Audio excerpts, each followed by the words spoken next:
Hello, you're listening to WHITradio.org's Awesome Panel, and today we're doing another segment of our new show, our editorial segment.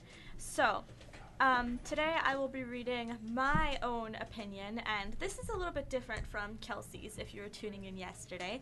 We are going to be talking about boy bands. You love them or you hate them.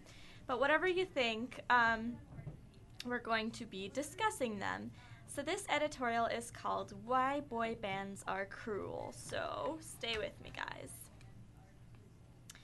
I have asked her a bunch of times, asked her because I am curious.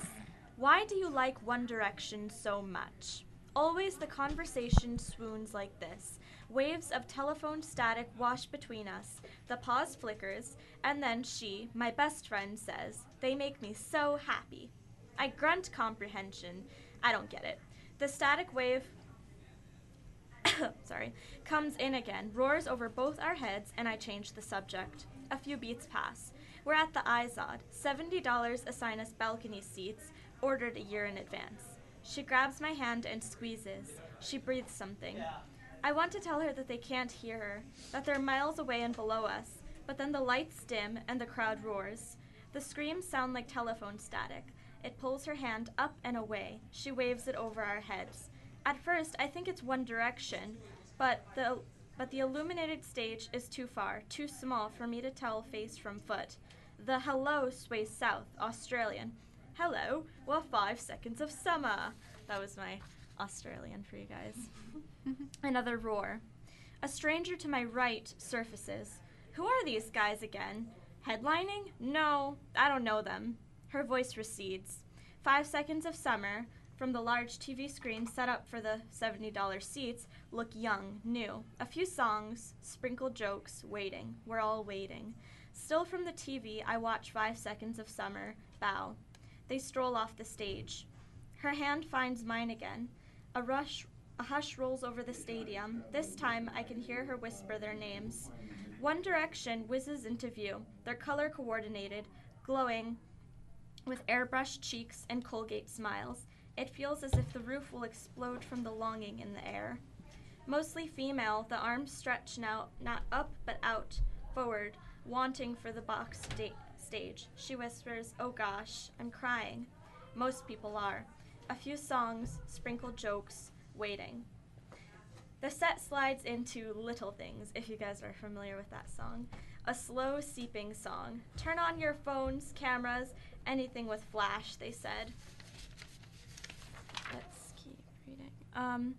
To me, the little lights drown out the music, drown out everything. All I hear is pounding hearts, racing thoughts, joy, sadness, and longing, always longing. The music smiles on. There's thousands of hearts flickering and crying and breaking, and still the music smiles on. I look back to the TV, and suddenly the crowd jumps into the monitor, leaps into some awards show in some Hollywood somewhere. The cushy seat is my cushy couch. Suddenly, I'm not at the Izod. I'm not watching people. I'm just enjoying a show. So, that was my little take on my experience at the concert. It was sort of a sad affair, which I thought was very ironic. How my friend's been telling me all her life, for the past few years, that they make her so happy, and yet everybody there was it seemed almost sad that, like, these boys are there and they're almost unattainable, but they're so, like, beautiful and perfect and all that and stuff. So, I want to ask you guys, what type of music makes you happy? Or just what makes you happy? Food. Food makes me really happy. So, yeah. Well, then what is happiness? Like, we can talk about that, I guess. I don't know if you've ever, like, listened to a song and it's actually made you feel better. Like, when I listen to, let's say, country has to be one of my favorite genres. I also like popular music, like top 40 and everything like that, but I love country because it has meaning behind it, and it makes me excited, or it makes me, happy or feel better, especially when you're in a down mood. So that's the music I turn to when I'm feeling down. But music is really an expression. And when you said with boy bands, by the way, that was very good writing, Ida. But at this point, when you're a teen, you are surging with emotions. So when you hear a song, when you connect, the happiness you feel is times 10. Yeah. So that's why they feel so connected to these celebrities, and that's why people go crazy buying tickets or listening to them 24/7, because it makes them feel good. It's almost like a drug. Like Yeah. you're there and you're listening, or like you're just watching them on YouTube and you're like high off of them because they're so like beautiful. Because like And in the moment, like you're not worrying about situations that are, you know, stressing you out. You're just worrying about that song and the lyrics going and what they're talking about, because it makes you happy in a way. And it's true. So I guess a better question would be, what makes you unconditionally happy? Yeah, we know it makes you happy, shy. What, can you expand on that? Because Yeah. I'm thinking of like love and Oh stuff my like goodness. that. Like, yeah, other something, half. because I've seen people go crazy over these celebrities, like literally insane. Yeah. So what makes you that unconditionally happy? I've never been that, can't recall a time. where I've been that For Shine is Wiz Khalifa. Oh my goodness. Well, you know what? I don't think that. I don't think that those people are really happy. I feel like that's why I think that boy bands are cruel, because I feel in a way it's sort of empty happiness. Like you don't. One-sided. It's one-sided. Like they don't know you. Like they don't connect with you. They don't know who you are. But at the same time, they're singing for you, or they say they're singing for you. And like the point is that you think that they're talking to you when they're not. They could be talking to anyone, really. It's true. Like I went to a concert during the summer, and it wasn't like a boy band. I went to see One Republic. Ooh. And it was really good. And it was me and my friend, and we're both really big One Republic fans. And in the beginning, it was like 2 hours of these like headliners, like just like these really unknown bands and singers. And we were just like, okay, 2 hours. And we were just kind of like, they kept every other song they sang, it was like, okay, one more song. And it's like, okay, like now get off the stage, like we want to see One Republic. And we were there for like 2 hours waiting, and then finally they came out. And when they came out, everyone was like screaming and going crazy, and everyone was like fangirling over them, and it was just crazy. And you just kind of forgot about everything for a moment. And you think like, oh, they're saying this for you, and like they probably aren't. They're probably just doing it because, you know, they get paid to sing in front of you. When was this concert?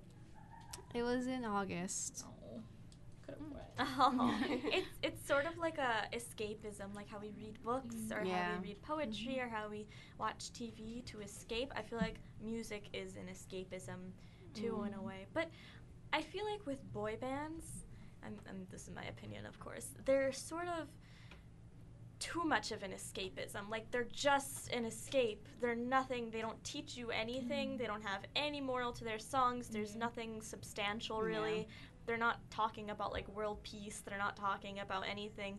They're just talking about some girl that they like, and she's beautiful, over and over and over again. And every girl thinks it's them. And every girl thinks it's they're them. thinking about me, and it's not you. not you, It's just sorry. some other person. They'll just change it like a different pop tune to make Yeah. it sound different. You know? I mean, and even the bands, like 5 Seconds of Summer, they were on the Billboard Music Awards, and we were just talking about this.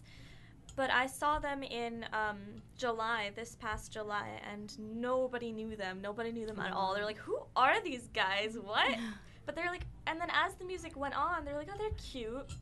I like their song. And their songs, to me, it's almost like they're interchangeable. It's sort of like the same thing with the different faces, you know?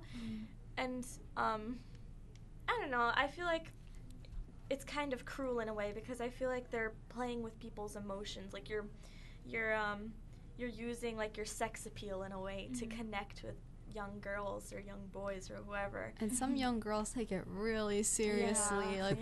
They get obsessed with all these things, and they're like, oh my god, I'm gonna marry them one day. And it's like they get all crazy over them. Like my aunt told me because when she was a teacher, she taught like a bunch of 10-year-olds, and there's this just one girl that was like, "Oh my God, I'm gonna marry Justin Bieber when I grow up." Oh my goodness.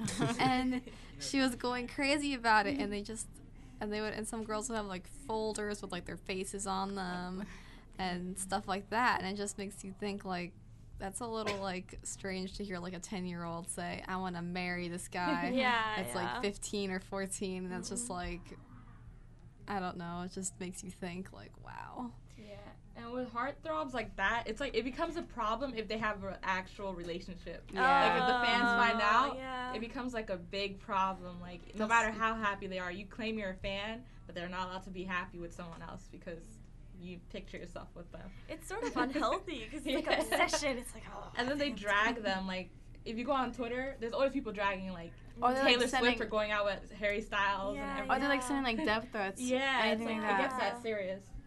It's crazy. Yeah. You pose a very good point. We go on Instagram, we go on Twitter, we go on all these sites, and we're following these people, but we don't really know them, and we're liking their pictures, we're involved in a way, but we don't know them. Is that an unhealthy obsession? I think it is. I mean, I feel like there's a very, very thin line between appreciating somebody's talent and thinking Just that stalking you know them. stalking them, because that on stage is not them. That is them at work.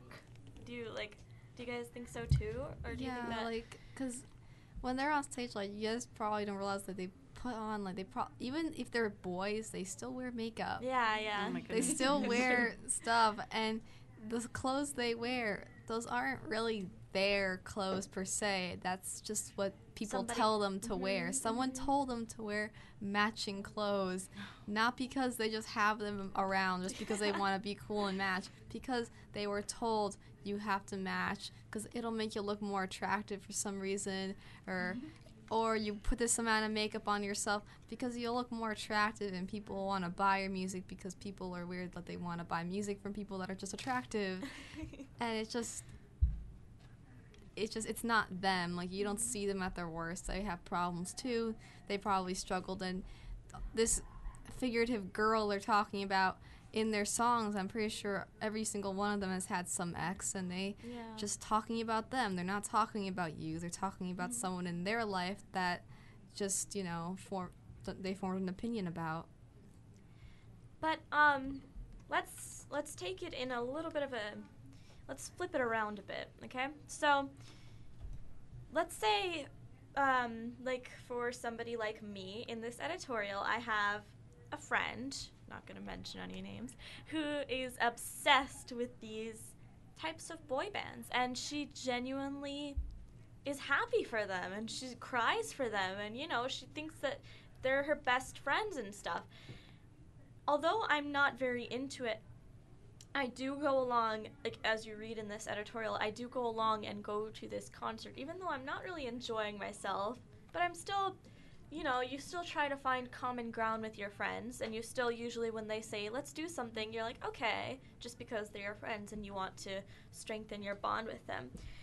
At what point, like, how far will you guys go to relate to your friends? Like, if you're not really enjoying something, you're not really into it, will you pretend to be into it for their sake? Or will you, like, draw the line and be like, no, let's go find something else that we like to do. Let's go play basketball or something. Well, I wouldn't be that mean.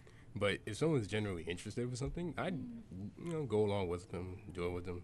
But I tell them, this is boring. Yeah. Just so you know.